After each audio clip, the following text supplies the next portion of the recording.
Right, I'm going to sing an Irish, very sad Irish song. Uh, a very good interpretation was June Tamor in Cologne. Very very ethereal, very poignant. And this is played on a cross tune fiddle and with a droning effect. And this is a very old fiddle.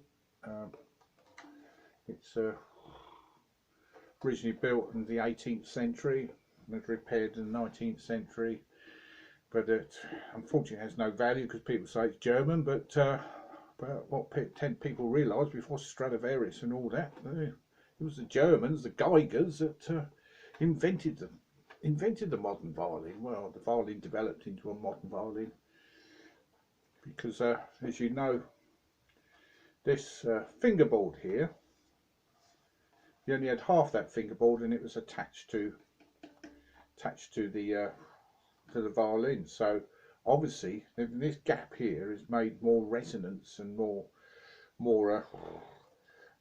volume coming out of the fiddle, as well as more of a range. And also the bow was a lot different, a lot shorter. And this is why folk musicians put their bow strokes, because they're using only half the bow most of the time. That stops their shoulder aching, because otherwise you're playing up this end too much. You get a frozen shoulder, so avoids with that.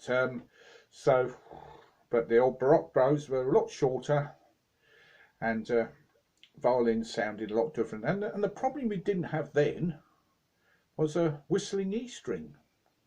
Now that is a problem that's come with the modern violin, because they decided to have metal steel strings, and all the rest catgut when they first came out, and this caused all sorts of problems with the violins, because they're not meant to be on violins, especially playing folk music, Irish, and because the open strings are paramount. They're used for resonance, and they're used a lot, so there's a lot of exposure if there's anything wrong with the vibration of the strings, which the whistling E string is. It's either too much rosin, or there's a restriction of vibration on it that causes it to whistle, and it makes a sound about 2 octaves higher. But I've found the way to overcome it is actually tune the strings down, which is cross tuning. And this string on here used to whistle, but it doesn't anymore, because it's been tuned down to a D. So people tune down to an E flat. It's something to do with that note on the E. So whether they've overcome this problem, I think it is an ongoing problem. With even the people at the top of their game have problems with it, especially in the folk music. But classical musicians are different, because they can avoid using open strings. They don't like playing open strings. They play either fourth finger or third position to get an E.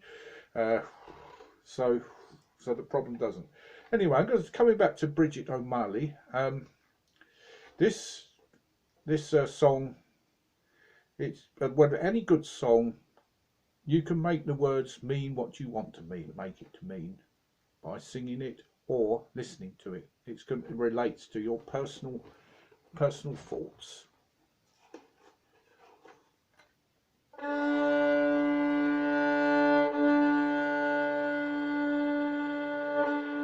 Oh Bridget, oh Molly, you left my heart shaken with hopeless desolation.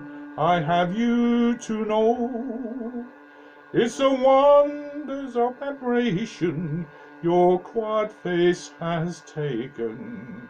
Your beauty will haunt me wherever I go.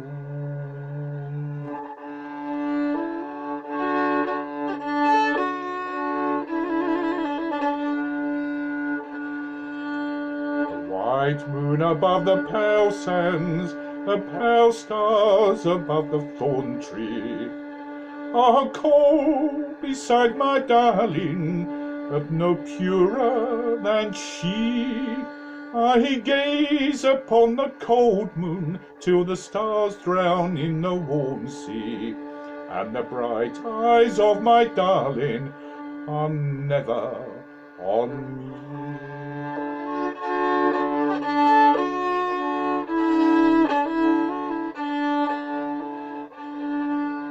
Some days it is dreary, my Sunday it is grey now. My heart is a cold thing, my heart is of stone.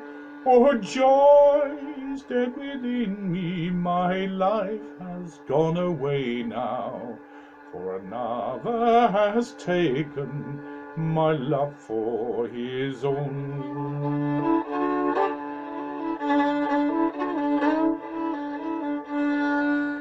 The day it is approaching when we were to be married, and it's rather I would die than live only to grieve.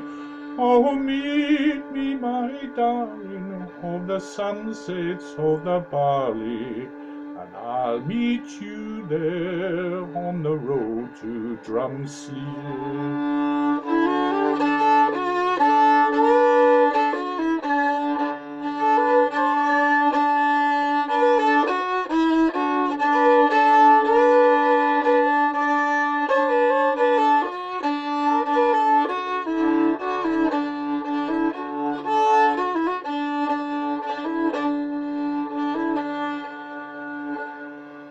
Bridget, oh maley, you left my heart shaken with hopeless desolation.